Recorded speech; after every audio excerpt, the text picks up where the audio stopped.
want to welcome everyone to webinar number 107. It's nearly 4 o'clock, and I can see that some of the registrants are still signing in. This webinar is sponsored by Romeca Corporation and is the 7th one in our series. I'm going to turn my webcam off now so that we can all view the screen. So webinar 107 is entitled How to Drive a Conveyor Motor with a VFD, or in other words, how to not wreck your motor by setting your VFD incorrectly. I'm just kidding. We're going to be spending an hour hopefully sharing some important information on this topic that will be of benefit to all of you who have decided to spend an hour with us. We have folks from all over North America signed in as of when I looked last, and represented in our group are end users, engineers, sales representatives, some Romeca affiliates, as well as distributor personnel as well. The webinar is sponsored by Romeca Corporation in Wilmington, North Carolina.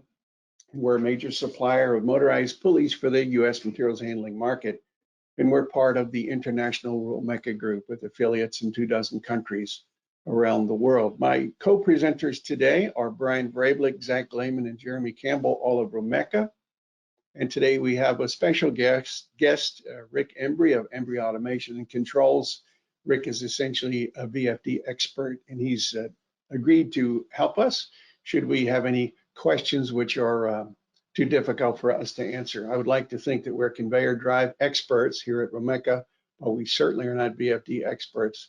This presentation is intended to be an explanation in as simplified and concise manner as we can to help you understand the relationship between a VFD settings and how a conveyor drive is going to perform. So for those of you who only have 1 minute and will be clicking off in about a minute, let me just say, here's how to drive a conveyor motor with a VFD. Available power at the conveyor drive is proportional to the power supply frequency. So in the example that you see here, if you have a 100 horsepower conveyor drive installed running on a typical US supply voltage of 460 volt three-phase, 60 hertz to drive a conveyor belt at 600 feet per minute, if you decide to install a VFD because you need to slow the speed down, let's say to 300 feet per minute, and you cut the frequency to 30 hertz, you've just reduced the motor power from 100 to 50. So the question is, why does this happen and why should we care? That's what we'll be spending the next hour exploring. Are you going to learn how to use a variable frequency drive, a VFD, to modify conveyor belt speeds without damaging the drive motor? And you're going to learn how to verify that you have a VFD conveyor drive system which is adequate to meet your needs. And you'll do this by checking required power versus available power and motor cooling capability, if applicable, on very, very slow and very, very high applications at all relevant rates. We're breaking the talk into 3 parts. Part 1 will introduce the topic and we will present relevant rates. Then in 2, we'll look at relevant powers. And finally, in the 3rd section, you'll learn how to set a VFD frequency to avoid mechanical overstress of your drive and how to avoid inadequate cooling of the drive. Part 1, the introduction and relevant rates. These are the rates that are important. And you might not think of rates because we take a lot of things for granted. We have shortcuts and so forth as we contemplate conveyor drives in our world, but these are very important rates. Material handling, which typically is expressed in tons per hour, belt speed, expressed in feet per minute, pulley speed, which is expressed in RPM, electric motor rotor speed, also expressed in RPM, and the power supply frequency, which is expressed in hertz. And these are things you should be aware of. Conveyors need power to work in a straight line. However, conveyor drives provide power by spinning. So some important terms we'll explore together are belt velocity, drive pulley angular velocity, belt pull, pulley torque, and motor torque. Note that an asynchronous AC squirrel cage induction motor provides nearly constant torque across a broad frequency spectrum, which we're going to define. Motor rotor RPM is linearly proportional to power supply frequency, and therefore motor power is linearly proportional to the power supply frequency within certain limits. Now note that motor heat damage is the most common failure mode that we see when AC motors and VFDs are misapplied. And that damage can occur if the motor stator wires draw more current than they're designed to carry, or if the cooling system is not dissipating heat adequately. Now, throughout this talk, we're going to be using imperial units such as horsepower, feet, and inches, and we'll most frequently be referring to a very standard US power supply, which is 460 volt, three-phase, 60 hertz. To simplify this talk, we're going to ignore asynchronous AC motor slip, which is in a ballpark of about 5%. And we're also going to ignore gear friction losses, which is in the ballpark of 2, 3, 5%, something like that. We're going to ignore both of those things so as to simplify the math and make it easier for you to grasp the concepts that we're presenting. Now, let's have a look at relevant rates. And we're going to look at VFD usage in 4 cases in 2 different types of material flow. One type of flow is continuous flow, and the other is metered flow. And in the continuous flow case, we're going to look at an installed conveyor, and we're going to make a fast belt speed slower, and we'll compare required and available powers at both speeds. And in the metered case, we're going to make a slow belt speed faster and compare required and available powers at both speeds and see what happens. Let's start with continuous flow. In continuous flow, we have a constant materials handling rate from the left side of your screen all the way to the right. By the way, I neglected to mention at the outset that your microphones are off. All of the registrants' microphones are off, but I encourage you to communicate with us throughout this talk using your chat feature. So we have a variety of various co-presenters that I introduced earlier standing by to either answer questions or comment on your statements while I do most of the talking. Our plan is to have 10 minutes at the end of my talk so that we can review questions and comments that will be relevant to everyone. So I encourage you to use the chat feature throughout. I'm not going to be attempting to read the chat feature, but Brian, Zach, Jeremy, and Rick will. So in a continuous flow, we have one constant materials handling rate moving from A to B. The material handling rate of conveyor B is independent of the belt speed of B. So if, for example, the material handling rate of A is 450 tons per hour at a belt speed of 330 feet per minute, the material handling rate on B will be 450 tons per hour, even if the belt speed is different, even if we cut the belt speed in half. Now, what we're going to be doing is comparing required and available power on the fast conveyor on the left, and we'll compare required and available power on the slow conveyor on the right. Let's have a look at the one on the left first. And let's assume we're going to use readily available power, which could either be available from a genset or from the power company. Let's assume it's 460 volt, three-phase, 60 hertz. And let's say we've decided to move this continuously flowing conveyor at 330 feet per minute. Let's say we're going to move 450 tons per hour. And let's say that we have calculated separately, and I'll explain this later, that the required mechanical power is 23.6. Well, common sense would say that we will select an electric motor with the appropriate power to handle the load. So we will compare required and available powers to drive the fast conveyor. If we bought and installed a 25 horsepower motor designed to run at 460 volt, three-phase, 60 hertz, and we connect it to that power supply, then the drive will not fail because available motor power is 25 horsepower and required power is less, 23.6. And remember, available power is linearly proportional to the power supply frequency, or I should say the apparent power supply frequency. In other words, the frequency that the motor is feeling through the VFD. Now let's have a look at the B case. Let's say we've decided we want to slow the conveyor down. For some reason, the speed on A is problematic, and we need to cut the speed back for some technical reason. We will change our power supply using a VFD to 30 hertz. That gives us a belt speed of 165 feet per minute. Remember, we're still moving 450 tons per hour. The question is, and why we're all here today talking about this, what is the available power in that drive package? Take a look. We've calculated separately that required mechanical power is 20.3 horsepower. If we've installed a 25 horsepower motor designed to run at 463 phase 60 hertz, we cut the frequency back with a VFD to 30 hertz.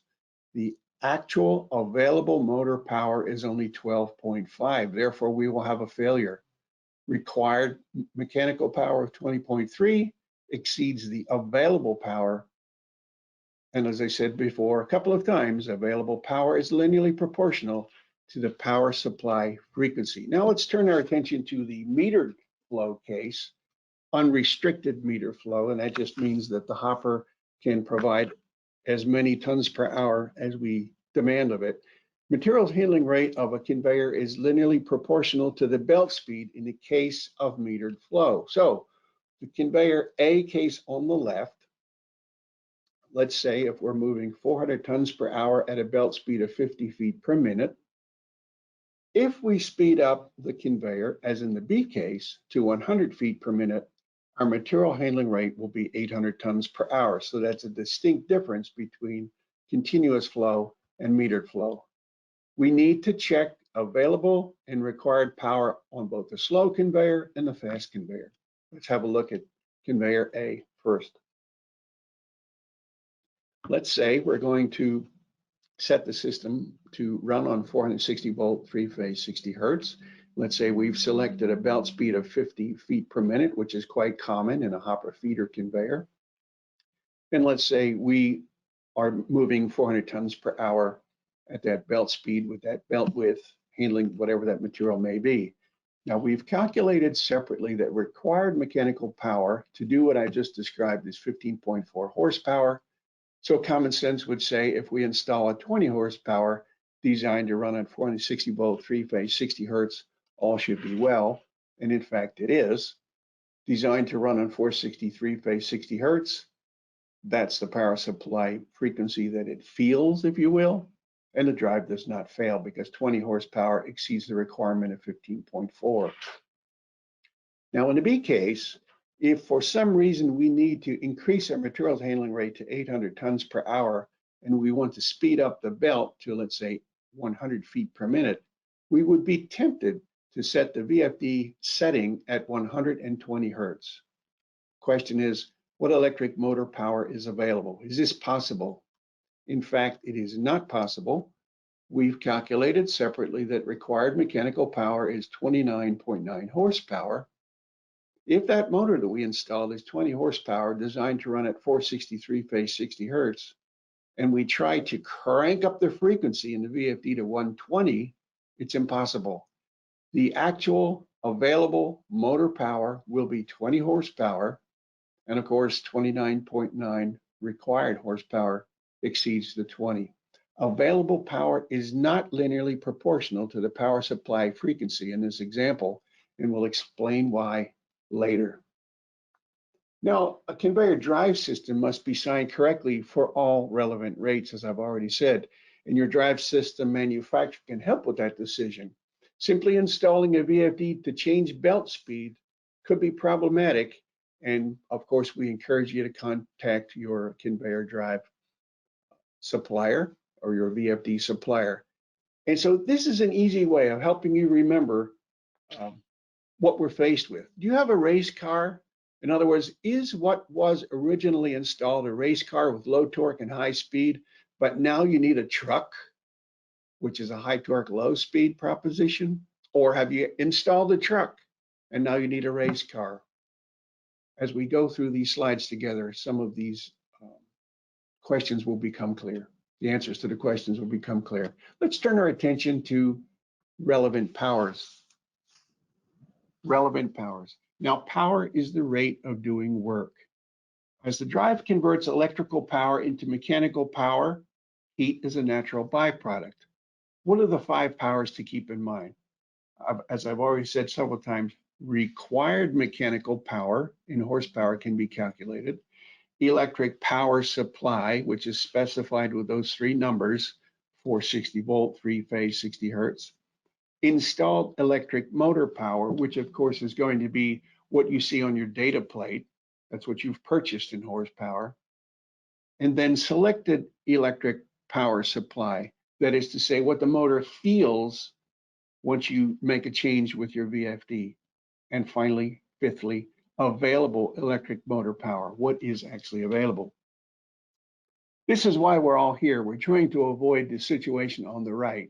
On the left, what you see is a 10 horsepower motor from a Model 320 conveyor drive, motorized pulley conveyor drive. That 10 horsepower motor has been designed to carry indefinitely 12.1 FLA, 12.1 full load amps when the motor is working at full load at the original design, power design, 460 volt, 3-phase, 60 hertz. What you see on the right, this darkness indicates the generalized burn, which is indicative of mechanical overstress of an electric motor.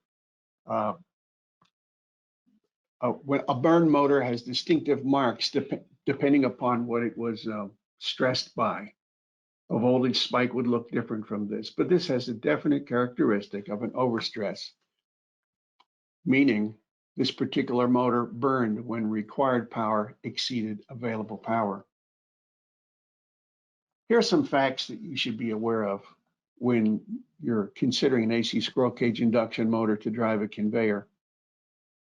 These motors are optimized to run continuously at full load on a certain power supply while continuously carrying a specified number of full load amps, FLA.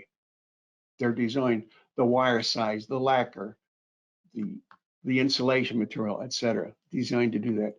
As I've said before, motor power is linearly proportional to power supply frequency.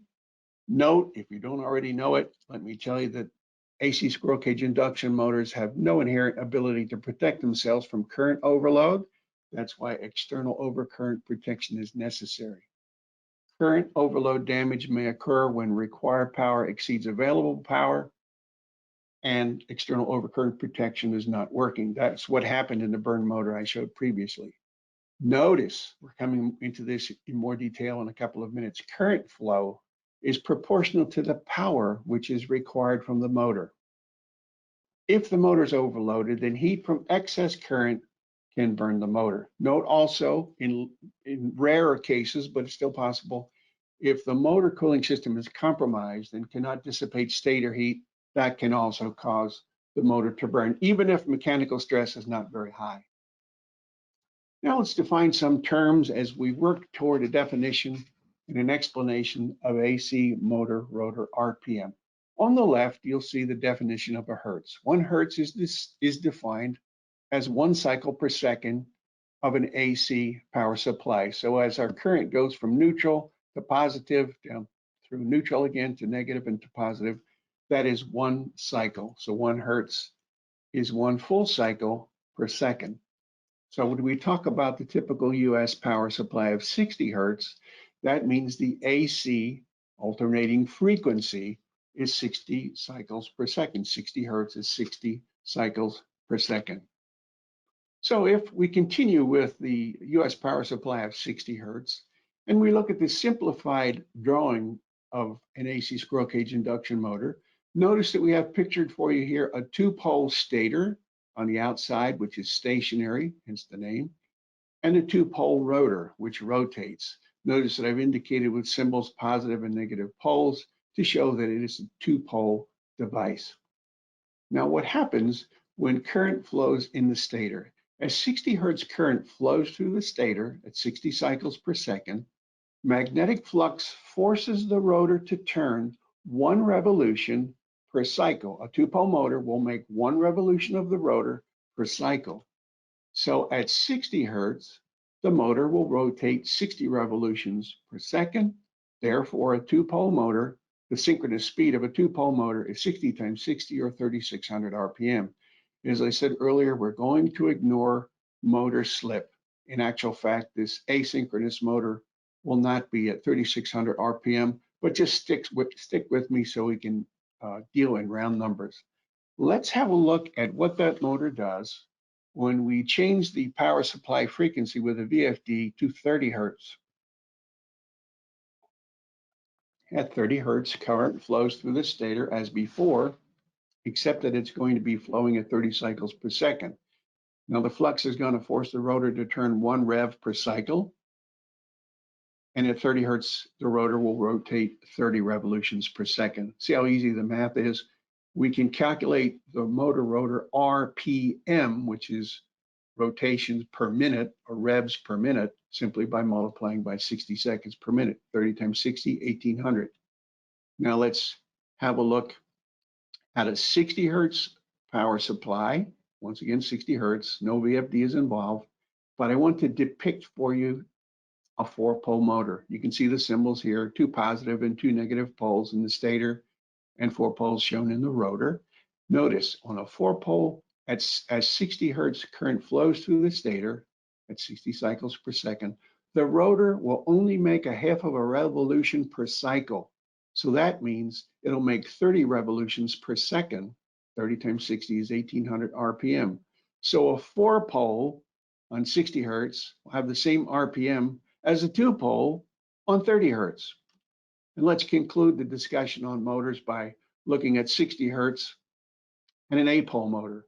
On an 8-pole motor, the magnetic flux will turn the rotor half of a revolution per, a quarter of a revolution per cycle. So that means at 60 Hertz, the rotor will rotate 50 revolutions per second. 15 times 60 is 900 RPM.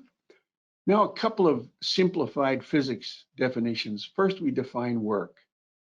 If a force of constant magnitude F is applied on a point which moves a distance of S, we can describe the work very simply in these terms. Work equals force times displacement, or W equals F times S. Let's put some units with it, sticking with imperial units. If a force of 1,000 pounds exerts itself on a point which moves 330 feet, the product of these two numbers gives us the work done. 1,000 times 330 is 330,000 foot-pounds. Now let's define mechanical power. Power is nothing more than the rate of doing work, or work divided by time. I just defined work as force times displacement. If we divide it by time, we've defined power, or Fs divided by T. But notice the equation here on the lower left-hand corner. This is a much handier way of thinking of power when we're talking about conveyor belts. Power equals force times velocity, or F times S divided by T. You'll understand what I mean in just a minute. So looking at the example we started with, if the force of 1,000 pounds moves a point 330 feet, let's say it takes 1 minute, Fs divided by T is 1,000 pounds times 330 feet divided by 1 minute. Alternatively, we could have said F times S divided by T, or 1,000 pounds of force times 330 feet per minute. Notice that that's a handy fact to use when you're thinking about conveyor belts. The product of these numbers is 330,000 foot-pounds per minute. We know in imperial units that 1 horsepower equals 33,000 foot-pounds per minute. So we've just defined 10 horsepower. 330,000 divided by 33,000 is 10 horsepower. To do the work I described in the time I mentioned would require 10 horsepower. Now let's unlock the mystery of the difference between required power expressed as force times velocity and installed power, which would be expressed in torque times angular velocity. I just went through the explanation of mechanical power required, F times S divided by T. We need 10 horsepower. We know that installed power equals torque times angular velocity. Torque is force times the radius. Here's the force, here's the radius. Angular velocity is defined as revolutions per minute. times radians per revolution, or RPM times 2 pi. So stick with me for another minute. We know that the installed power at the pulley face is FR times RPM times 2 pi. If we know we've installed 10 horsepower, which is equal to 330,000 foot-pounds per minute, and let's say we've calculated that this 1 foot diameter pulley has an RPM of 105.04, the product of 105.04 and 2 pi divided into 330,000 foot-pounds per minute gives us a torque of 500 foot-pounds. A quick check is this. Since we know the radius is 0.5 feet, if we divide torque by the radius, out comes the supplied belt pull.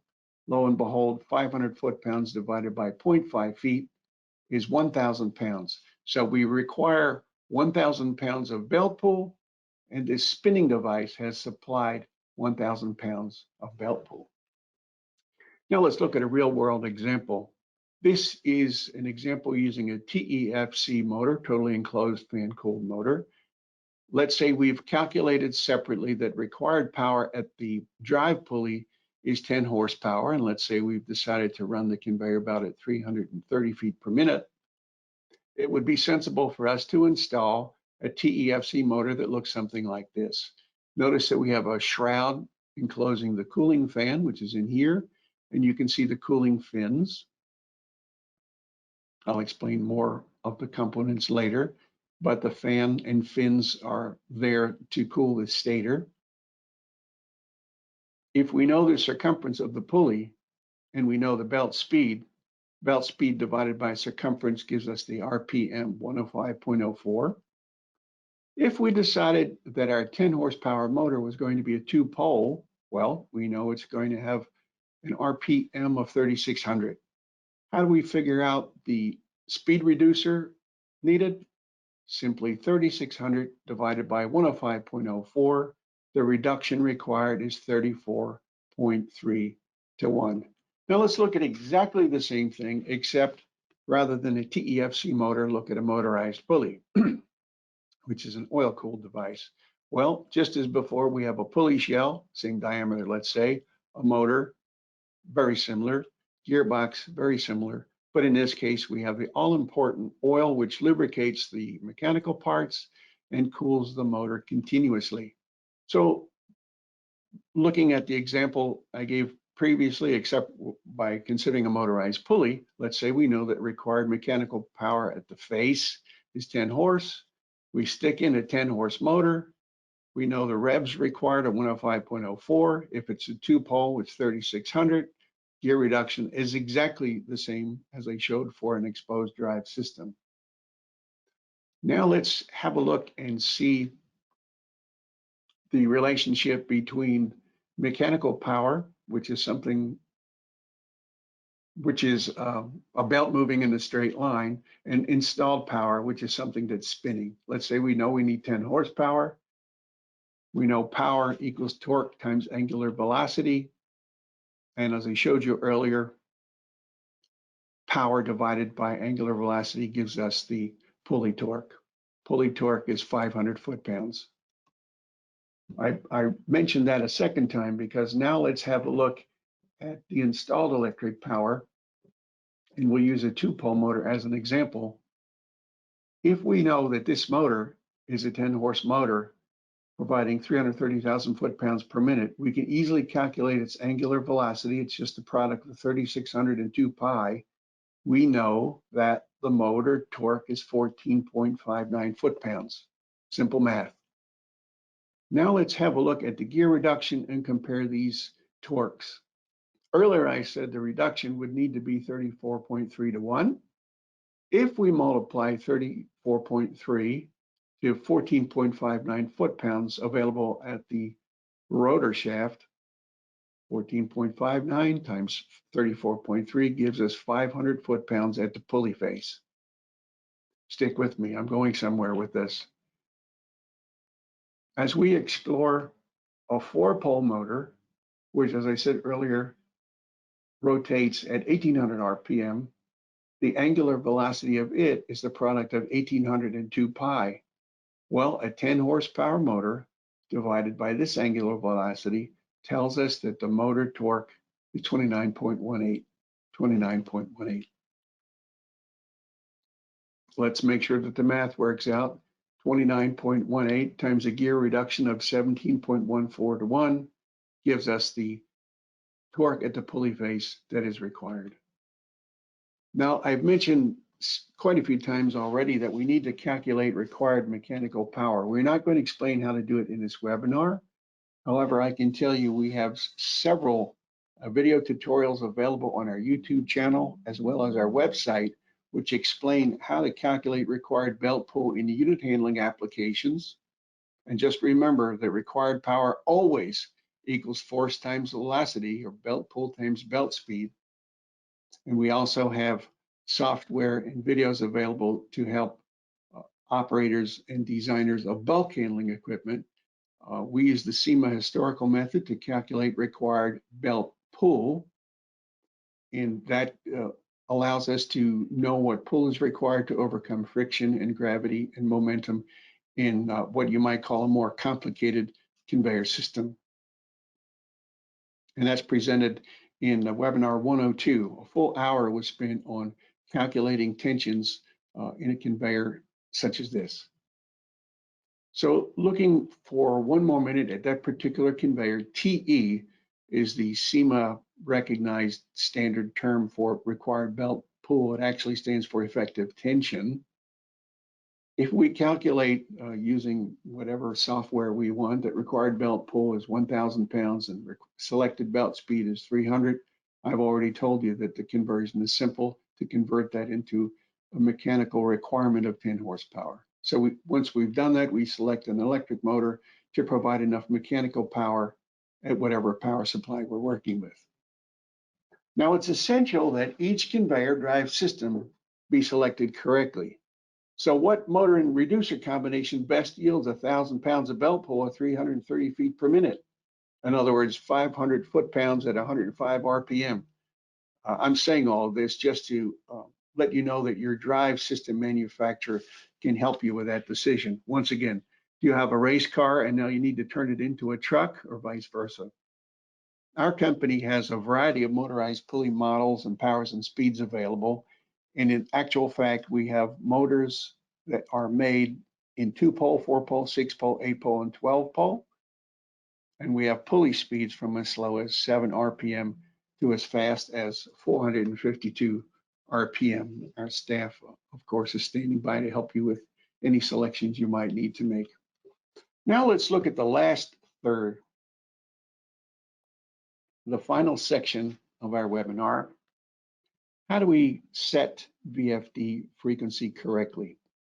As I've said before, you need to check available power at all selected frequencies. And we've looked at extremes, the slowest and the fastest. There could be multiple speeds in between. And of course, at the very, very slowest and very, very highest speed cases, you want to make sure motor cooling system is adequate. Let's talk for a couple of minutes about variable frequency drives themselves.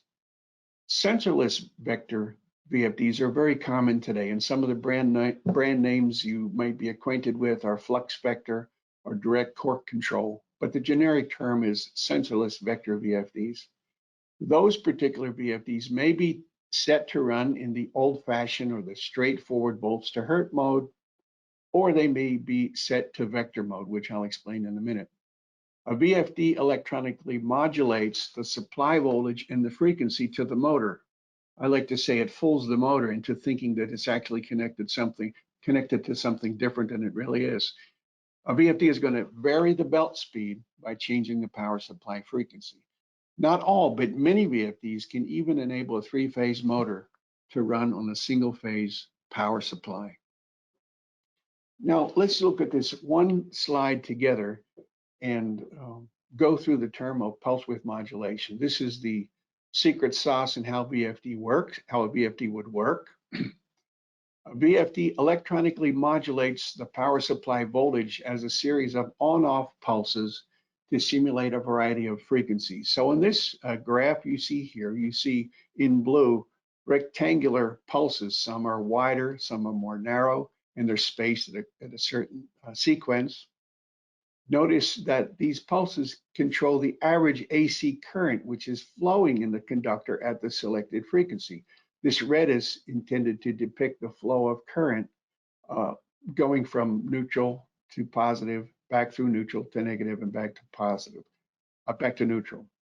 Neutral, positive, neutral, negative, neutral.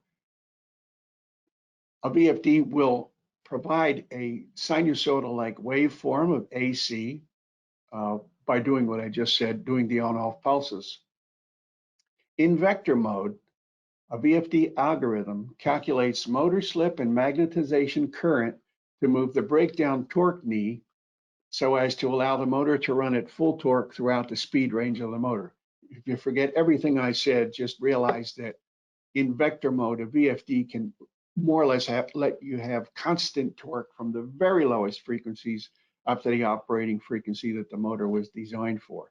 Now, if you look at the chart that I've been using, you'll notice that 20 milliseconds has been displayed at the bottom. So you can see that this cycle takes 20 milliseconds.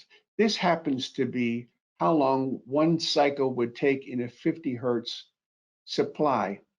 So in other words, if we take a 60 hertz supply, we use a VFD and we set it to 50 hertz, by pulse width modulation, it's going to cause the cycle to occur every 20 milliseconds, thereby creating the desired frequency in the motor. Now, here are some tips you should be aware of. First, I give you a warning regarding frequency spectrum. In volts to hertz mode, it's best to restrict the settings between 12 hertz and 66 hertz. There is no algorithm to allow the motor to run at full torque throughout the speed range of the motor when you're set in volts to hertz mode. Operators or designers should compare required and available power at all relevant frequencies. Notice that in volts to hertz mode, our recommended frequency spectrum is 12 to 66. At 12 hertz, you can see the motorized pulley here slowly turning along, turning at 12 hertz. Torque drop off at 12 is dramatic. At 60 hertz, and in between 12 and 66 hertz, torque is going to be in the range of 95% to 100, closer to 100, of course, at the design frequency of 60 hertz. At 66 hertz, just in the case of the low frequency setting, there's a dramatic torque drop off that occurs at 66 and above. On the other hand, if the VFD is set in vector mode and the algorithm does its magic to allow the motor to run essentially at full torque throughout the frequency spectrum, a broader spectrum is possible. I've just put 3 hertz to 66 here. In fact, we know of operators that have even used it in a broader frequency range than the one I have depicted here. Conveyor operators and designers should compare required and available powers at all relevant frequencies, same as before. But in vector mode, if you need to set your frequency at a very, very low setting, you should check to make sure you don't have poor fan cooling of a TEFC motor or poor oil cooling in the case of a motorized pulley. Likewise, if your technical challenge is to set the frequency setting very, very high, you could have poor oil cooling in a motorized pulley, as I'll demonstrate in just a minute. So here we have our 3 motorized pulleys in our shop with a VFD set in vector mode. You have nearly full torque at 3 hertz. And of course, nearly full torque at 60. In between 3 and 66, it's nearly full torque. These are very important numbers to keep in mind. Let's have a look now at the relationship between motor power and current draw. Very important. You'll remember the picture I showed earlier of a 10 horsepower Model 320 motor. In fact, this chart shows 4 different powers of conveyor drive. The left bar shows a 5 horsepower drive. The next bar shows a 10 horsepower, and then 15, and then 20. 4 different powers are available in this particular conveyor drive. Notice that this 10 horsepower motor is designed to carry an FLA, full load amps, of 12.1 indefinitely, no problem. and it'll cool itself at that rate, no problem. We also have available a 20 horsepower device, which continuously can move a conveyor belt at 20 horsepower. It will draw 23.6 FLA. Now stick with me. If a 10 horsepower motor is subjected to a mechanical overstress in which it's required to provide 20 horsepower, it will attempt to draw 23.6 amps and will burn. In other words, it will exceed the FLA capacity of the stator design. And this will happen, of course, if the overcurrent setting is not set. The overcurrent device should be set so as to prevent current flowing above the FLA setting, which of course is specified on the data plate. Now, what I'd like to do is give you some handy tips on solving the 4 cases we looked at earlier. These are the continuous and metered flow cases. We're going to check required and available power at the design and at the selected rates. And here's a handy tip to keep in mind. When faced with 2 belt speeds, slow and fast, we always select the motor power which is adequate at the high speed at the standard power supply frequency, for example, 60 hertz. Then double check the motor's available power at the slow speed, whatever that may be, at whatever fraction of 60 hertz is required. So I remind you of the conveyor A case, which was successful. 25 horsepower was required. And now I'm showing you more than just stating that mechanical power was 23.6. We've calculated that the actual belt pull required to do the work is 22,360 pounds. The design speed of the belt we already knew is 330 foot per minute. Installing 25 horsepower, we require 23.6. Certainly you'll have a success. But in the B case, it failed because I said available power is linearly proportional to the power supply frequency. That is to say, 25 horsepower, which we have installed, multiplied by 30 hertz divided by 60 hertz yields available power of 12.5. And we calculated separately that the slow belt would require a belt pull of 4,060 pounds to move 450 tons per hour at 165 feet per minute. So what do? Here's how we solve the problem.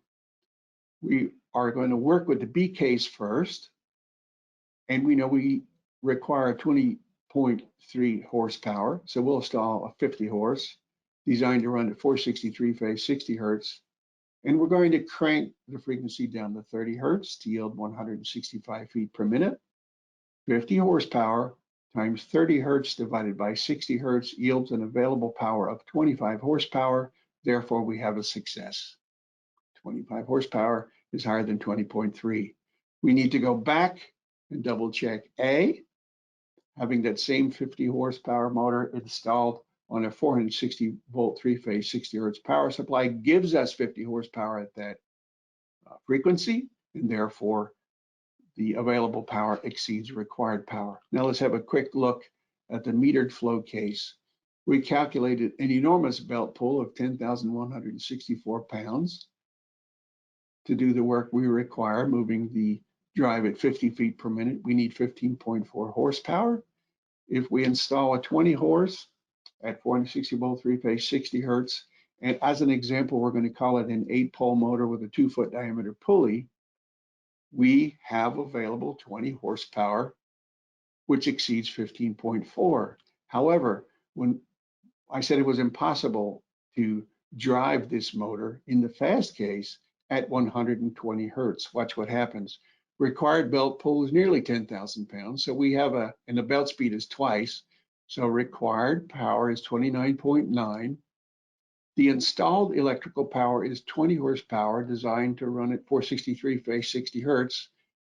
We have an 8-pole motor, 2-foot diameter pulley, so we know that the rotor speed is 900 RPM at the design frequency.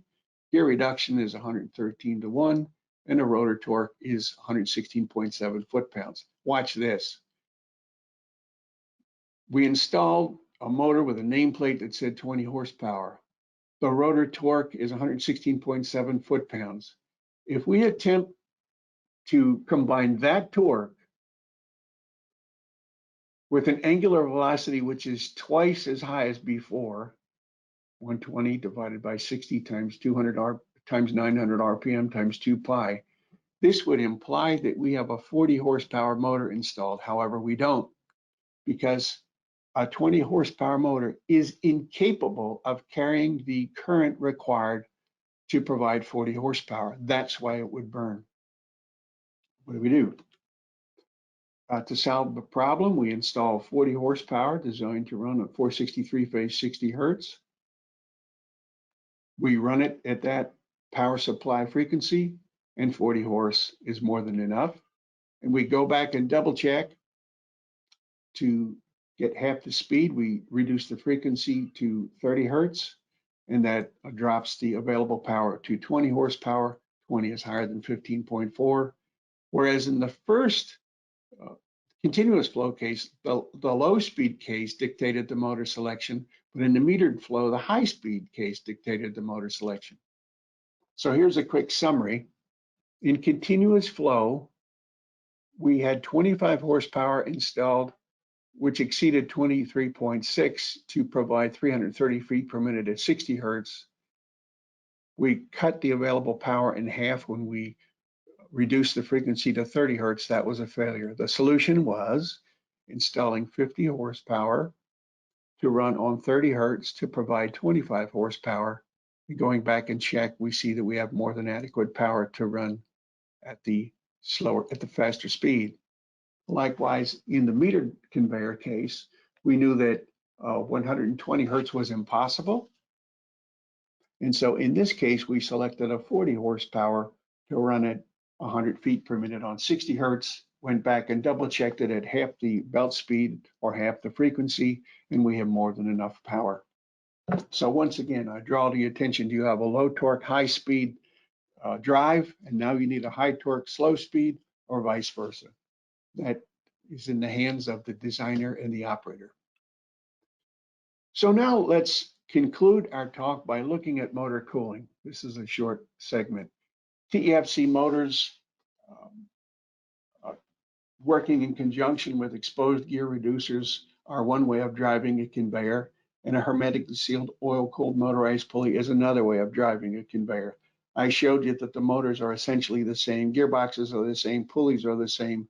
The only difference is that one puts the drivetrain within the shell, the other keeps it outside of the shell.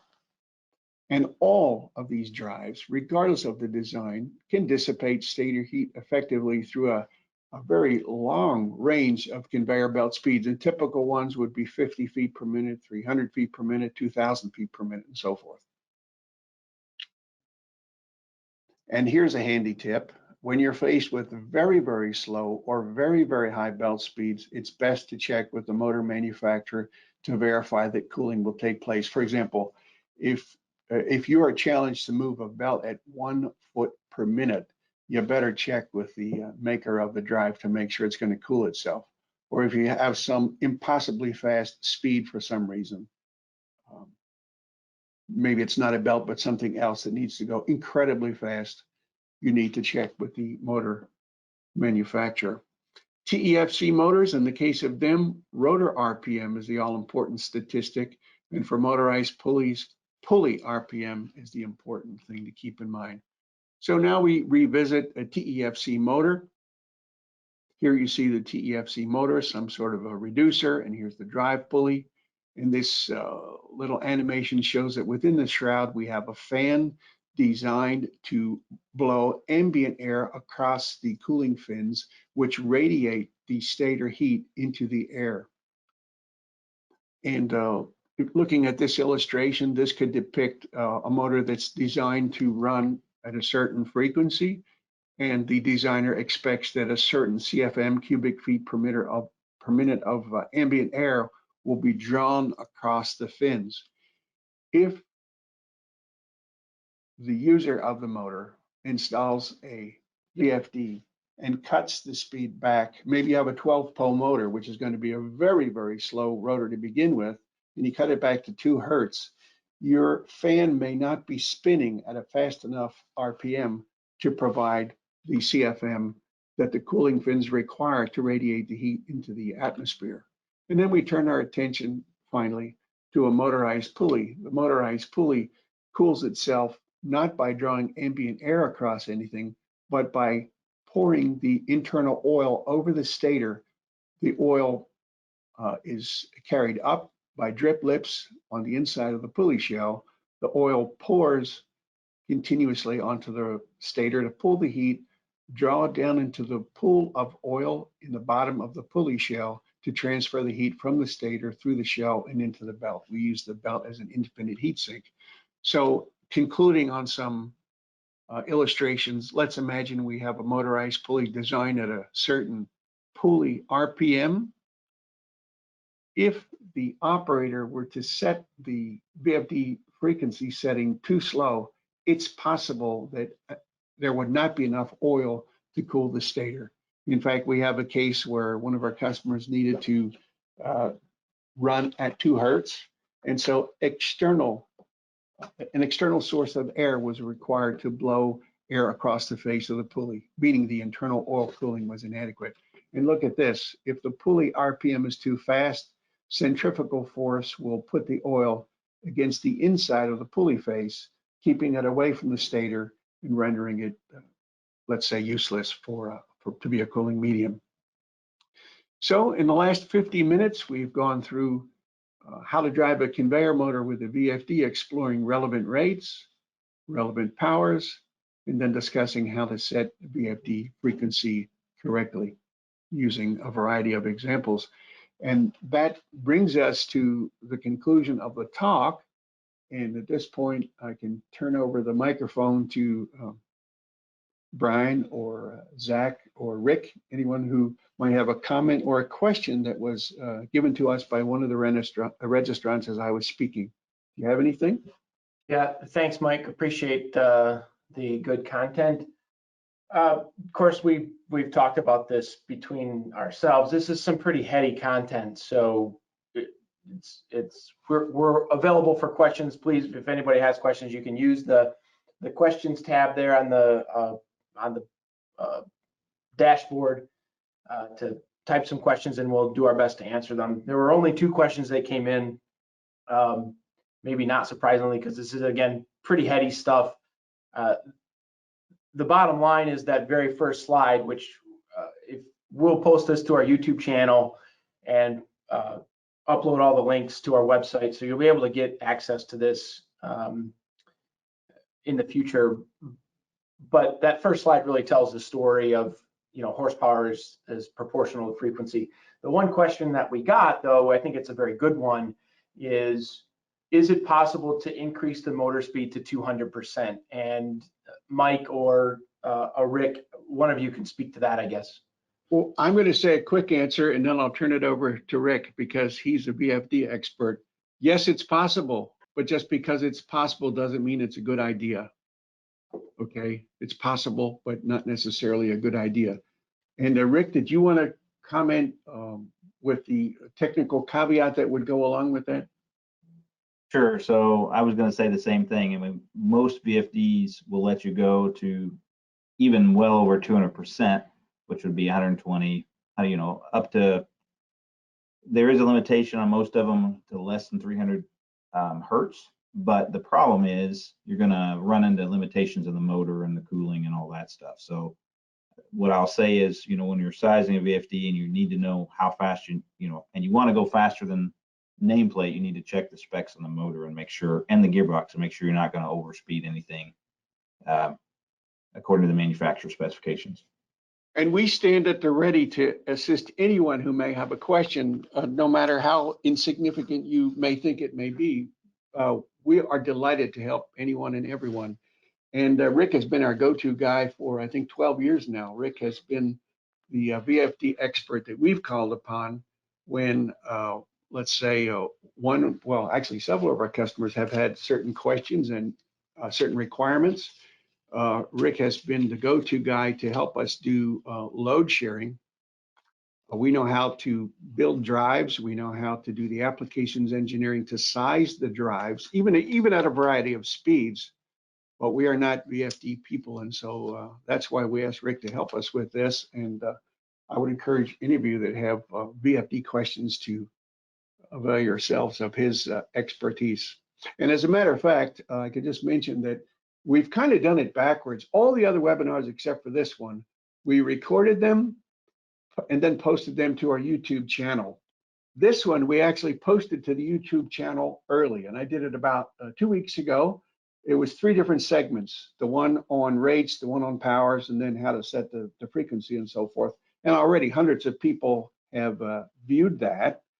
And if you're acquainted with YouTube, you might know that on every YouTube posting, you have a video description, which you can see on your monitor beneath the actual video. We've put a hyperlink to Rick's website on all of those, and we'll continue to do that. So it would be easy for you guys to find him. Was there any other question or comment made other than that one regarding overdriving? Yeah, so another question that just came in was about over torque. And I think this question is really driving towards settings on a VFD, and it's about, can we set the over torque on a VFD? And we would, because we're conveyor motor people and we're conveyor motorized pulley people, we would always defer to questions like that, settings on VFDs, or can you do this with a VFD and can you do that with a VFD? If they get very specific about settings, we would always ask you to defer to your VFD manufacturer for those questions. Absolutely, absolutely. Did Rick want to comment on the over torque, or is that getting too exotic? I'm just looking at the question now. So you can, yeah, a lot of VFDs will allow you to current limit and torque limit, adjust those based upon speed. So I think that might be the question. But I mean, that's a very good point, Brian. That is that every VFD is a little different. Every manufacturer is a little different, and you really need to look and see what the capabilities of the VFD that you're using are. Yeah, and even I think even further to that with respect to torque, like we use a NEMA C motor, which provides 200% startup torque, and that is at full power, full frequency. And so I think another question might be, and Rick and Mike, you might be able to answer that, is does that startup torque change as you apply VFD, the principles that we're talking about today, slowing things down, changing frequencies, changing supply voltage, that sort of stuff? Does that startup torque change? Well, I can say what I know, which is somewhat limited, but I know that we have 200% of startup, 200% of running torque available at startup, because we draw 6 times FLA for some seconds, half a second, 5 seconds, whatever. That 200% of running torque is available at startup for a very short period of time. The stator is designed to carry that current, and I didn't bring it up in the discussion earlier because I was talking about a continuously running application. Rick, can you make a comment as to whether or not inrush current, that's called inrush current, by the way, 6 times. So if you have an FLA of 10, inrush would be 60 amps, and the motor can certainly handle that. In our catalog, you can see how many start-stops each motor would be permitted, and it's a reasonable number of start-stops per hour. Rick, can you comment on whether or not inrush current of 6 times is allowed to come through a VFD to give the 200% of running torque at startup or not? Most VFDs are limited to 250 to 300% torque for or current for a short period of time. So you really have to check and see what you need to, what your application looks like, and make sure that all of the parameters in the VFD are set up for what you need, and the design characteristics match your application. So does it more or less answer the question? It depends on what VFD you purchased. Like one VFD would allow a higher inrush current than another? That's correct, and some of them have a heavy duty rating and a normal duty rating as well. Okay. Which affects that too. And guys, that was really the only questions that we had so far. So well, that brings us all full circle to a complete hour, and I realized that I had equation after equation after equation, and I went through it relatively fast, and I tried to skip over certain nuances like motor slip and gear loss and all that sort of thing, because I was trying to get the concepts explained. And I hope that we accomplish the goal in demystifying this topic a little bit.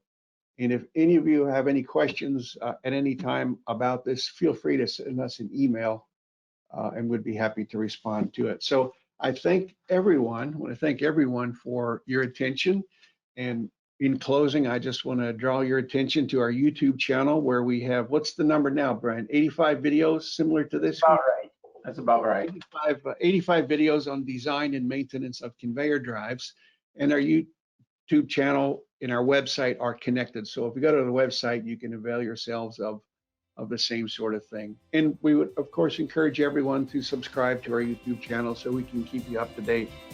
Thanks, everybody, for your attention. I really appreciate you setting 1 hour of time aside. And stay tuned for more videos like this one, more webinars like this one. Thank you.